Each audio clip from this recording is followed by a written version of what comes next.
One of the main problems that you find is that you do get people who claim to support capitalism, however, because they don't fully comprehend the position and they don't fully understand the political and economic history, then it's easy enough for them to sway away from a position and support another. The idea of a nerdy, unpopular teenager going online one day and then a few years later turning out to be an unironic fascist is a bit of a weird concept. It seems too ridiculous to even be real, but it's happening right now. Now, the general trend of this progression is one that most of us are already familiar with. A 17-year-old gets into classical liberalism, which, let's just be real for a second here, is the millennial version of conservatism, and then somehow from there becomes an alt-righter, which itself is only a couple steps removed from actual neo-Nazi.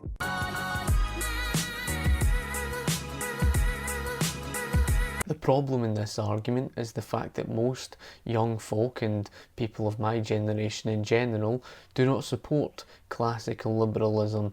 Most people generally support the mixed economy, in other words Keynesian economics, or they have the view that the answer is to support socialism, whether it's libertarian socialism, democratic socialism or Marxism, and this is what society is mostly made up of. Now, what has to be addressed here first and foremost is why classical liberals are at risk of turning into alt-righters in the first place, and this is quite simply because classical liberalism is a natural precursor to fascist ideas. Intentions are not the same thing as the consequences of what happens. When you put it into practice, it turns out different. It's no different to these people who support the alt-right. They've got good intentions, such as, for example, the protectionism from the immigration crisis, but there's other ways to solve the problem, through the free market, for example.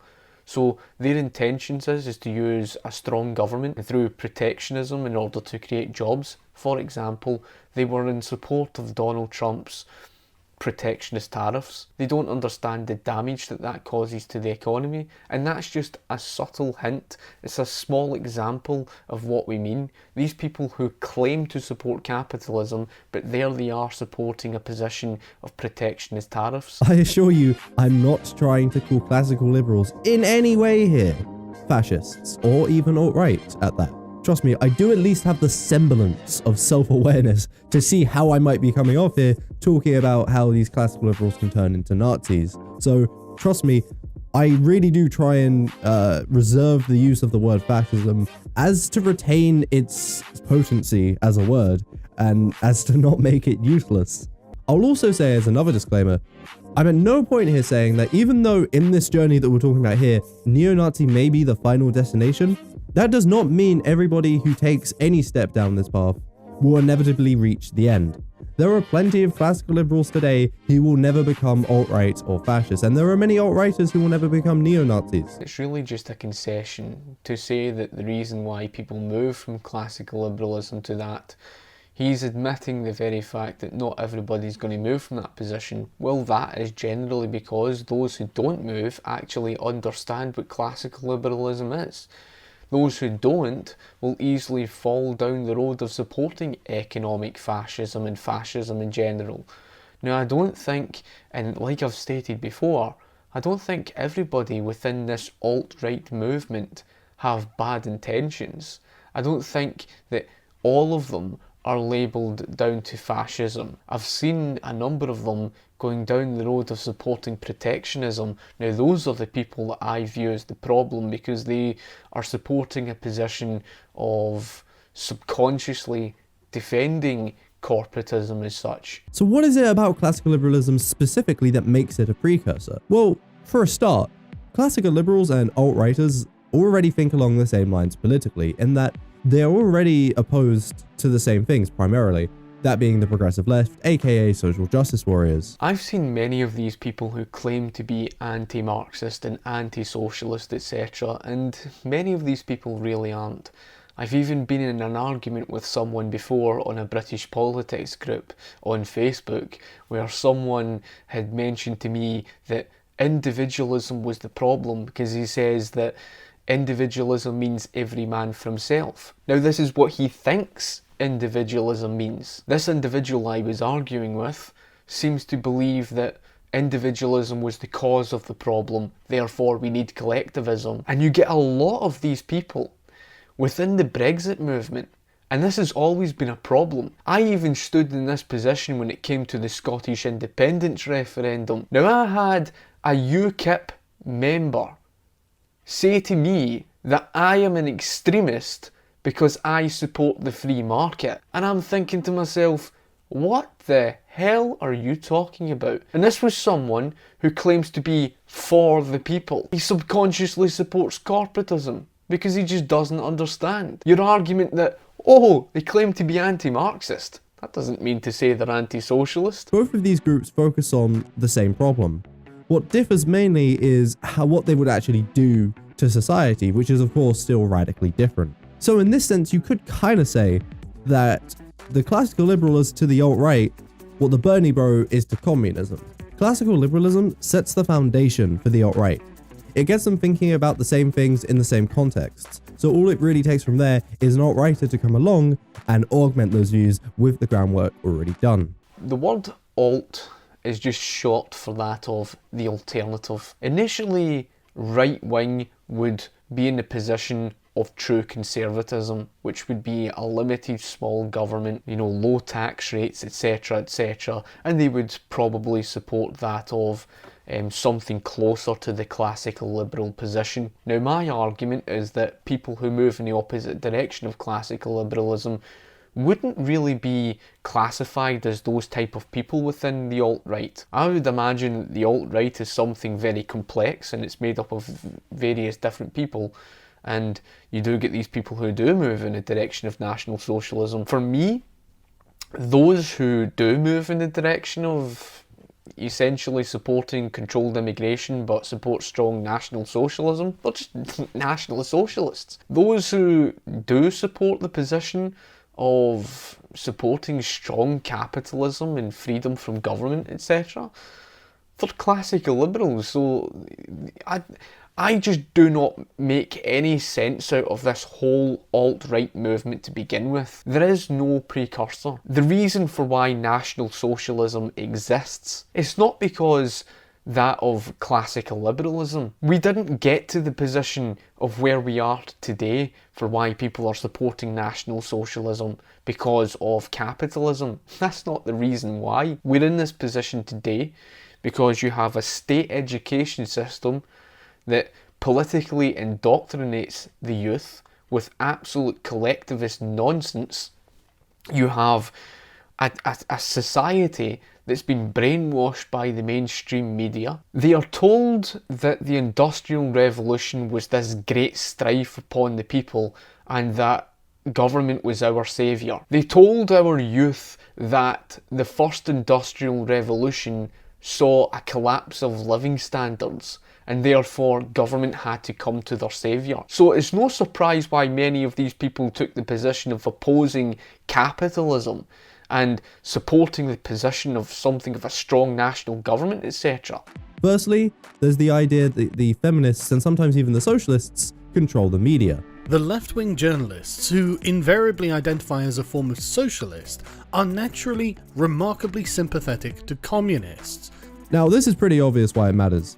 The classical liberalism already sees themselves, and sometimes even their race, as under attack by the mainstream media. Just because people who support classical liberalism have a view against feminism doesn't mean to say that just because they share a similar viewpoint to that of those who claim to support the alt-right, and I'm talking about the very specific type of people who do support strong collectivism and strongly oppose individualism by all means. Just because they both oppose feminism because it's completely irrational does not mean to say that classical liberalism is the same as this of National Socialism. It's a bit like someone saying that, okay, I support controlled immigration, so do fascists, therefore that makes me a fascist. For example, you get people who support socialism but do support the liberty of gay marriage. Well, that's just like the same for people who support libertarianism, support capitalism, but that does not mean to say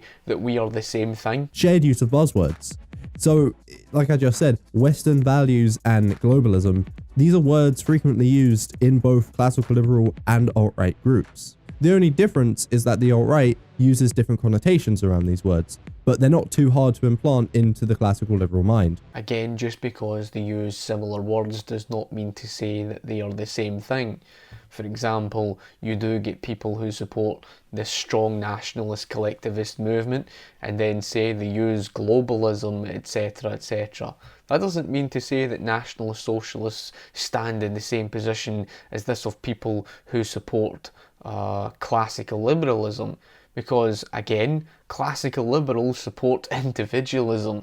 This of nationalist socialists support that of collectivism. Setting aside these differences though, the main point is that these two groups are already talking in the same terms, which makes it so much easier for the alt-right to come along and spread their ideas and make them more appealing to the classical liberals. If people don't fully understand the position to begin with, it's easy enough for them to sway in an opposite direction. For example, libertarian socialists who broke away from the idea of state socialism because they don't understand socialism to begin with. You couldn't have socialism without a state.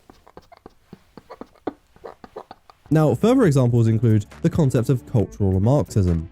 And thanks to Jordan fucking Peterson, this has gone in the last few years from being a fringe right-wing crackpot conspiracy theory into really almost mainstream accepted politics. And that hurts me a little bit. The sleight of hand was, oh, well, fine, we'll just play a different oppressor versus oppressed game, and we'll introduce identity politics. And so that's why I think there's this unholy alliance between the postmodernists and the neo-Marxists. And so they sneak the Marxism through the back door. Now, of course, while the classical liberals may use neo-Marxism as opposed to cultural Marxism a lot of the time, let's not kid ourselves here in saying that these two terms don't mean the exact same thing. The only real difference between how the alt-right use it and the classical liberals use it is that with the alt-right, there's some kind of involvement of a elite, deep state, undercover globalist bullshit to, subvert Western values again. Well, I'm not going to go into that argument again because I had already done a video in response to 3 Arrows on the cultural Marxism, proving that yes, it is something real, it's genuine, it's not something of a conspiracy theory.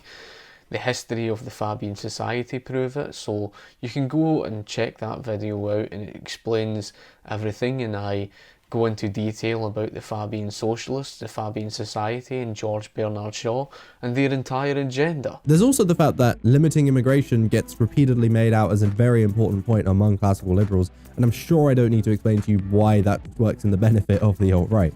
I'll stress again, the actual mindset of the classical liberal as a person is still very different from that of the alt-right, and we'll explain about that later. Again, just because both support controlled immigration does not mean to say we're the same, because we classical liberals, and especially myself, support that of control of immigration because it's to do with the laws of supply and demand, so it's more of an economic argument.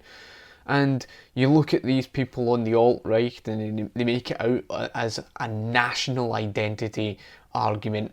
And I'm not really concerned over the national identity, and that's the difference between classical liberals, people who are true classical liberals, to that of people who concern over the whole issue on the immigration under the so-called alt-right, because many of them make it out as a national identity. And I can understand where they're coming from, why they would support their national identity, etc, etc. That's not to say that the argument that they make to protect people within this country because of the type of people who are inherently collectivist from these third world countries, that doesn't mean to say that they don't have a rational argument. I have defended the position of my heritage. I've done that in a few other videos. You can check out my video I done on the argument on the heritage, etc. But perhaps we shouldn't have got this far into the video without talking a little bit about what fascism actually is. And I feel like misconceptions around the term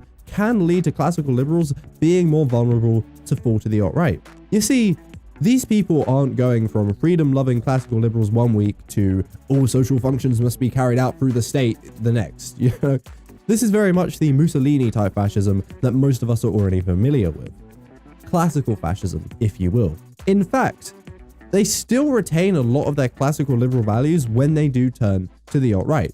For instance, free speech. What really begins this trend towards alt-right is when ideas manifest such as placing national or racial interests above all else. And fascism is based around, as I said earlier, political centralisation. And again, that was another video you can check out I did in response to 3 Arrows on fascism and on various other people. So anyway, thank you for watching my video. If you liked the video, give the video a thumbs up, share the video, favourite the video, whatever. And of course, if you get any questions, comment in the comment section below and I will be sure to get back to you. Thank you for watching. I shall talk to you later. Cheers.